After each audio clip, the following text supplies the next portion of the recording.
right, we're visiting here with State Representative Dale Taylor. First of all, Representative, tell us your overall thoughts of how you think things went today. I am really excited. We had a great turnout. We had great speakers. We had great involvement. The weather cooperated. I am very pleased. I am blessed. This was an excellent event, and I'm looking forward to following up on this one, some unanswered questions, and spending some more time with the leaders in our community. Absolutely. So overall, what did you get a sense of how the community felt about where we are with safety and where we need to go? What did you get from the community today? I had a unique perspective because I'm the one getting the questions and looking at them. There were a lot of questions about traffic. There were a lot of questions about unregistered vehicles. Chief Tracy did an excellent job of addressing that firsthand. We have to implement some accountability. Accountability is key. So he has a plan for this, and we're going to be following up to see how things are going in the next. Now, these things are not solved. They're not solved in 90 days, but are we on the right trajectory? I'm looking forward to that. Do you see more of these events happening, and what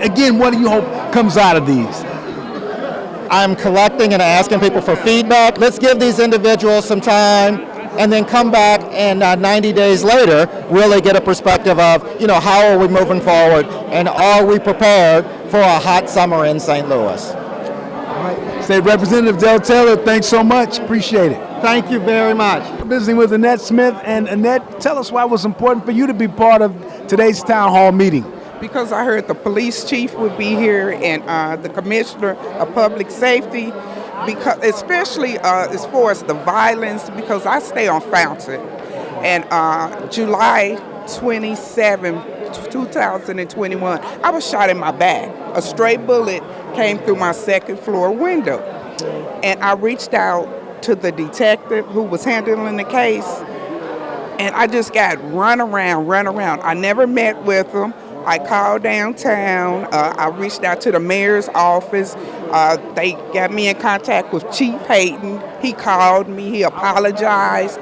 He told me someone was coming out to see me. That never happened. I gave them vital information about the people who were shooting. Nothing. It was like my case was swept under the rug. And I'm very upset about it. So to this date, you still have not had any communication with the police department? No communication at all. So I filed a complaint with public safety, the oversight board, and they told me they were under an injunction, and it was just lifted this week. So no communication, and I still have a bullet in my back. So have you had a chance to talk to the new chief, and are there any thoughts? I'm waiting to talk to the new chief now, and I got a file of numbers, everybody I done been calling, a paper trail. So I'm just hoping that I would get some justice, How are you doing health-wise? You mentioned a bullet in your back. How are you doing right now? Well, I still go see a trauma surgeon because they said they can't remove the bullet because it's too close to my spine. And it was bad.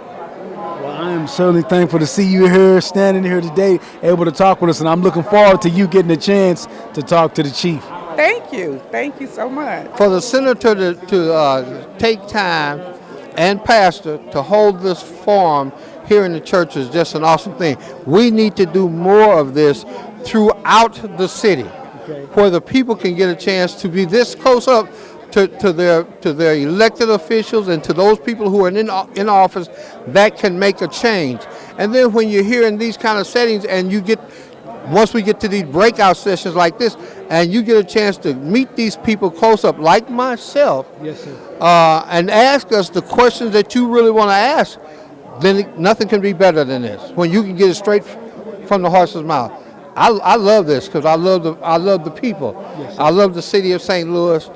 I want the people to know who I am, not on the surface. Everybody know who the sheriff. No, I want you to know who Vernon Betsy is and what he really stands for.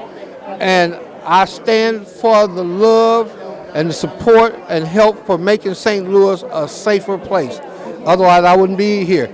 I did 30 years at Amman and retired. I don't have to be the police chief, the sheriff, and all that. But I love St. Louis. I love my people.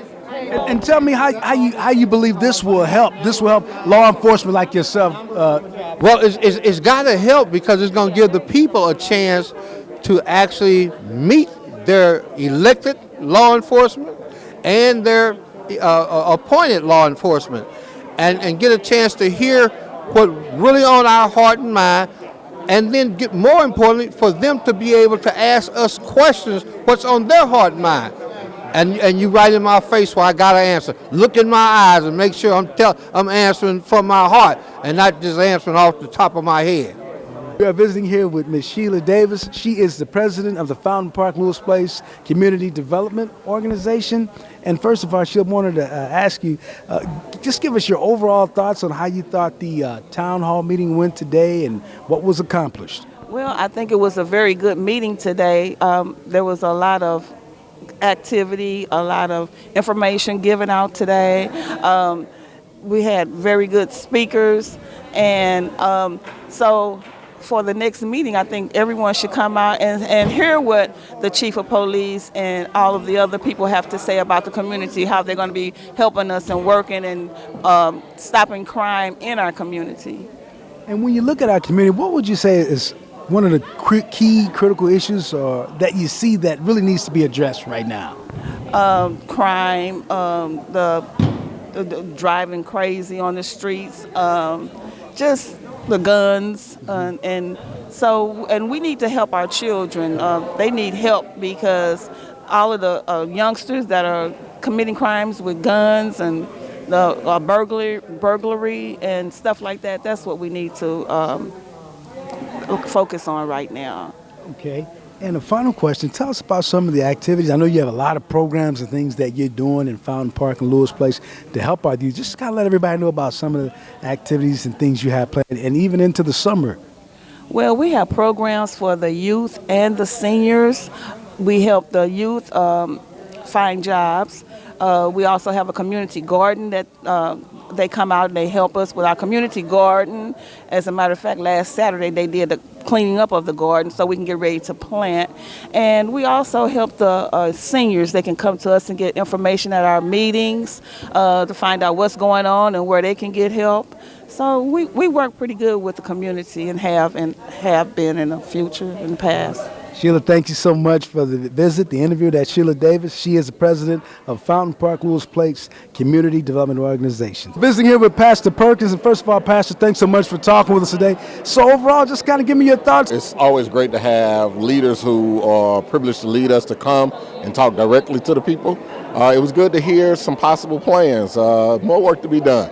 I think this is just a beginning to hear how our police chief, our public safety director, is planning on engaging what's going on in our city.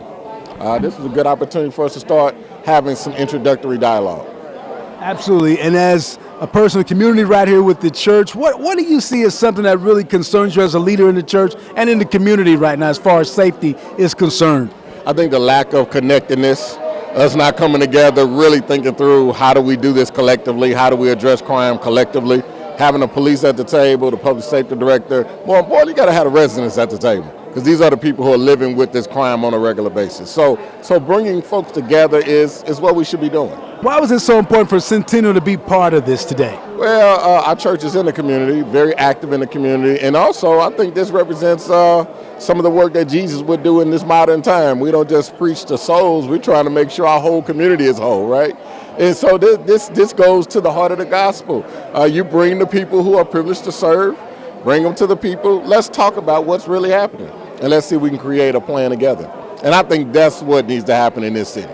We're here with Josh, of course, member of Alpha Phi Alpha, and of course the Alphas have been very, very active in the community. We just saw them with Dudes, Dads, and Donuts. And so, Josh, you had a chance to take in today a little bit of the town hall meeting.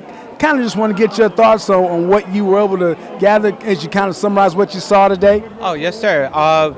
Summarize it, it's just a bunch of people who care coming together trying to find solutions for situations and issues plaguing our city. Brother Del Taylor did a great job moderating, and I thought there was a lively discussion, and as you can see around us, people are sticking around to ask more questions, express their hopes, concerns, and really try to work together to bring all of us to get up. And, you know, we continue to see, like I say, you mentioned Brother Dell, we continue to see the Alphas really involved with this whole effort. You know, moving forward, and we'll go back to even what we saw today with the Dudes, Dads, and Donuts. What is Alpha really hoping that all these activities that they can bring to our community? mentorship, hope, just giving back. That's what we're about. So the more activities we do, the more times we're in the community trying to service, we're servants of all. So service all the different parts of the population. We just did a law symposium at WashU Law and partnering with the St. Louis County Courts, where we brought 30, 40 kids in and taught them about the law, taught them about law school, and had them do a mock trial. That's through the Village, who did some mentoring program, local mentoring program. I mean, we have this where it's this town hall where people can express their issues. You know, there's a lively questions going on all around us. We had the Do's, Dads, and Donuts bringing fathers together to try to talk about fathership. I mean, we're talking about mental health. Brother Taylor brought up voting, which is extremely important, not just in Missouri, but across the country as we see what's happening in Florida. All this stuff matters, and if we work together, bring all these different groups that want to do good together, we can accomplish something great. Visiting here with Latasha Burns. And Latasha, you just finished wrapping up, taking in the town hall meeting today. Tell me overall what you thought about it and what positive things you see coming as a result of today. I thought it was a very informative presentation. All of our panelists did an amazing job discussing their various roles in preventing crime and really how we as a community can work with them and collaborate to be more effective in improving the overall quality of our neighborhoods. Great. And a question I have as one who comes in this, you come in the city and you see things that are taking place, what would you say is the biggest concern for you? Is there a specific concern that you might have about what we see happening in our community right now? No specific concern. I'm just generally concerned about the overall quality of life, the safety of our neighborhoods, and the ability of individuals to really enjoy their homes and their communities. So everybody wants to live in a community where they can feel safe to play and to work and to really flourish, in whatever it takes to make that happen. Partnering the human services, the social services with our law enforcement, I think is critical to moving us forward in that regard.